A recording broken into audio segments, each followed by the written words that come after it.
তো আমার তো সন্ধ্যাবেলা হলেই মনটা কেমন করে, কি খাবো কি খাবো। তো অফিস শেষ করে একদম চলে এসেছি কালিকাপুর মিয়মরের সামনেই ঠিক রয়েছে ইয়ামনিয়াস্টিক বলে একটা ফ্রাইসের দোকান।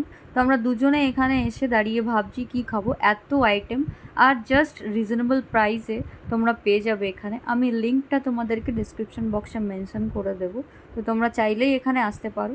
তো আমি তো এখানে এতগুলো দেখে জাস্ট কনফিউজ হয়ে গেছি কি কোনটা খাবো কোনটা খাবো।